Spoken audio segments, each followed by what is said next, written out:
जय हिंद दोस्तों। हेलो, मैं सौरभ आप सभी लोगों का स्वागत करता हूं अपने इस एकलव्य यूट्यूब क्लासेस में रीजनिंग में। तो कैसे हैं आप लोग? उम्मीद करता हूं सभी लोग बढ़िया ही होंगे। तो आज हम रीजनिंग की क्लास करने जा रहे हैं दोस्तों। आज की क्लास में स्पेशल रीजनिंग होने वाली है। आज हम वेरी इंपॉर्टेंट रीजनिंग के प्रश्नों को हल करने जा रहे हैं। आप लोग हमेशा से जीके जीएस और मैथ्स को ही पढ़ते हैं और रीजनिंग को बहुत कम ही फोकस करते हैं, तो इसलिए आज आपके बीच में मैं रीजनिंग को लाया हूं दोस्तों, ताकि आप लोग रीजनिंग पर भी फोकस कर सके। तो आप लोगों में से जो कोई भी इसका 5 प्रश्न लाए हूं दोस्तों, इसका 4 राइट आंसर देगा वह पढ़ाई करता है, मैं समझ जाऊंगा। तो चलिए बिना किसी देरी करते हुए अपने प्रश्न की ओर बढ़ते हैं और बना लेते हैं अपने प्रश्नों को। बातें तो बहुत ही होते रहेंगे दोस्तों, बातें का क्या है ना। तो चलिए बढ़ते हैं अपने प्रश्न की ओर। और आपके स्क्रीन पर देखिएगा पहला क्वेश्चन है, यहाँ पर दिया है, देखिएगा, किसी सांकेतिक भाषा में मीडिया को NDEHB लिखा जाए तो उसी कुट में सोलेमन को क्या लिखेंगे? जैसे कि दिया है यहाँ पर देखिएगा, मीडिया दिया है दोस्तों। मीडिया को क्या लिखा है? मीडिया को लिखा दोस्तों, यहाँ पर क्या लिखा है?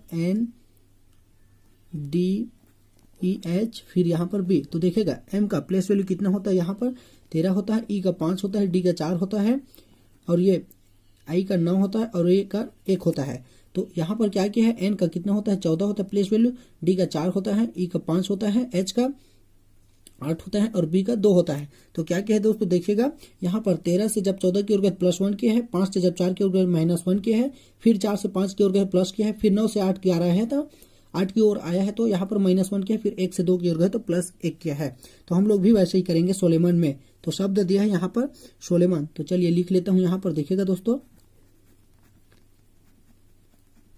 सोलेमन। इसका प्लेस वैल्यू लिख लेते हैं। यहाँ पर एस का 19 होगा, ओ का कितना होता है? ओ का 15 होगा, एल का यहाँ पर 12 होगा, ई का 5 होगा और एम का यहाँ पर 13 होगा, एन का 14 होगा। तो जब एक अक्षर बढ़ाएंगे इसमें +1 करेंगे तो 20 में क्या आता है? 20 में टी आएगा। फिर 15 में 1 माइनस करेंगे यानी कि 14, और 14 में क्या आता है? एन आता है। फिर उसके बाद है यहाँ पर 12 दिया है, 12 में जब फिर प्लस करेंगे तो 13 होगा और 13 में क्या आता है? एम आता है। फिर यहाँ पर 5 दिया है और 5 में हम लोग यहाँ पर क्या करेंगे? माइनस करेंगे तो 4 आएगा और 4 में क्या आता है? डी आता है। फिर यहाँ पर 13 दिया है, 13 में हम लोग प्लस करेंगे तो 14 करेंगे तो 14 में क्या आता है? एन आता है। फिर 14 में हम लोग -1 करेंगे तो 13 लिखेंगे, 13 में क्या आता है? एम आता है। तो देखिएगा TNMDNM। तो ऑप्शन नंबर कौन से में? ऑप्शन नंबर डी पे है। देखिएगा दोस्तों, ऑप्शन नंबर डी पे है TNMDNM। ऑप्शन नंबर डी इसका बिल्कुल राइट आंसर होगा। उम्मीद करता हूँ यह प्रश्न समझ गए होंगे।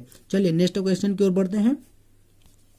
प्रश्न 2 है दोस्तों, जिस प्रकार रूस का संबंध ड्यूमा से है तो जापान का संबंध किससे होगा? यहाँ पर देखिएगा रूस का संबंध किससे लिखा है? यहाँ पर रूस का संबंध लिखा है, ड्यूमा लिखा है। तो जापान का संबंध क्या होगा? जापान का संबंध, रूस का सांसद क्या होता है? रूस का संसद का नाम ड्यूमा है। तो जापान का संसद का नाम क्या होगा दोस्तों? यहाँ पर जापान के संसद को हम लोग क्या कहते हैं? डायट कहते हैं। जापान के संसद का नाम डायट है। तो ऑप्शन नंबर सी इसका बिल्कुल राइट आंसर होगा। रूस के संसद का नाम ड्यूमा है तो जापान के संसद का नाम डाइट होगा। चलिए नेक्स्ट क्वेश्चन की ओर बढ़ते हैं। प्रश्न 3 है दोस्तों, यहाँ पर देखेगा, रिक्त स्थान की पूर्ति करो। 5 5 5 15 75 क्वेश्चन मार्क है। रिक्त स्थान मतलब कि उसके बाद है 4725। तो यहाँ पर क्या आएगा? तो देखिएगा दोस्तों, यहाँ पर 5 5 फिर 15, 1 मिनट दोस्तों, ये 15 फिर है 75, फिर यहाँ पर क्वेश्चन है, फिर ये 4725 है। तो देखिएगा क्या क्या है, यहाँ पर 5 को 1 से गुणा किया है, उसके बाद क्या किया है? 5 को 3 से गुणा किया है तो 15 आए। उसके बाद क्या किया है? 5 को मतलब कि 15 को 5 से गुणा किया है। फिर अगला, जैसा कि इस पद को क्या करते जा रहा है? 5 को 1 से गुणा किया 5 किया है, 5 को फिर 3 से गुणा किया 15 लाया है, और 15 को 5 से गुणा किया 75। तो 75 को हम लोग यहाँ पर 7 से गुणा करेंगे। यहाँ पर देखिएगा तो 7 5 25 और ये 7 5 35 और हासिल का 3 और ये 37 49 और 3 कितना होता है? यहाँ पर 52 होता है। तो 725 आ रहा है, यहाँ पर 725 होगा दोस्तों। तो ये 725 को जब हम लोग 9 से गुणा करेंगे तो क्या 4725 आ रहा है। तो चलिए चेक कर लेते हैं। 525 को जब हम लोग 9 से गुणा करेंगे तो जैसा कि क्या आएगा? 9 5 45, हासिल की लागी 4, 9 दूनी 18, 18 और 4 22, हासिल की लागी 2 और 9 5 45, 45 और 2 कितना होता है? 47। तो 4725 आ रहा है। तो इसका बिल्कुल राइट आंसर होगा 525 ऑप्शन नंबर बी पे है। 525 इसका बिल्कुल राइट आंसर होगा। चलिए नेक्स्ट क्वेश्चन की ओर बढ़ते हैं। उम्मीद करता हूँ यह प्रश्न समझ गए होंगे।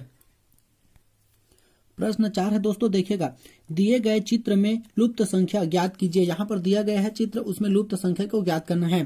तो देखिएगा पहला में क्या किया है, 8 गुणा 3 किया है तो कितना आता है, 8 गुणा 3 करेंगे तो 24 आएगा और 24 में -3 किया है, बीच वाले को माइनस कर दिया है। फिर अगले में क्या किया है, 6 गुणा 5 किया है तो 6 गुणा 5 करेंगे तो यहाँ पर 30 होगा और उसमें भी बीच वाले को माइनस कर दिया है 5 तो 25 लाया है। उसके बाद क्या करेंगे, हम लोग भी वैसे ही सीरीज फॉलो कर लेते हैं, जैसे कि ऊपर में 2 किया है तो वैसे 12 गुणा 2 करेंगे तो यहाँ पर 24 होगा और 24 में हम लोग इस बीच वाली संख्या को माइनस करेंगे, मतलब कि 2 को माइनस करेंगे तो यहाँ पर क्या होगा, 22 आएगा दोस्तों। और ऑप्शन नंबर कौन से में 22 देखिएगा, ऑप्शन नंबर सी पे है 22, इसका बिल्कुल राइट आंसर होगा ऑप्शन नंबर सी। उम्मीद करता हूँ यह प्रश्न समझ गए होंगे। चलिए नेक्स्ट क्वेश्चन की ओर बढ़ते हैं।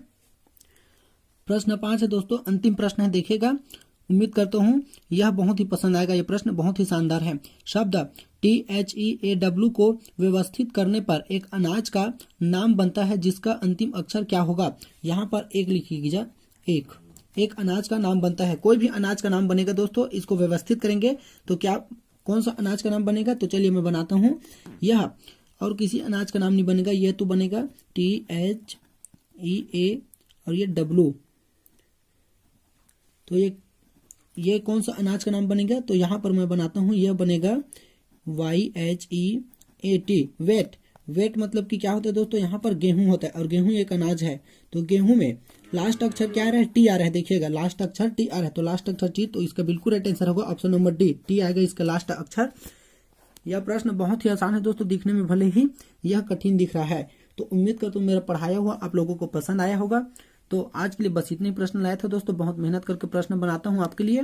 तो please like share and subscribe जरूर करिएगा ताकि मैं आपके लिए और अच्छे से प्रश्न बनाकर ले आ सकूं। अगर आप लोगों को इसका PDF चाहिए इस क्लास का, तो मैं नीचे डिस्क्रिप्शन में टेलीग्राम का लिंक दे दिया हूं, वहां से आप जाकर आसानी से डाउनलोड कर सकते हैं। कल फिर मिलेंगे, तब तक के लिए जय हिंद जय भारत।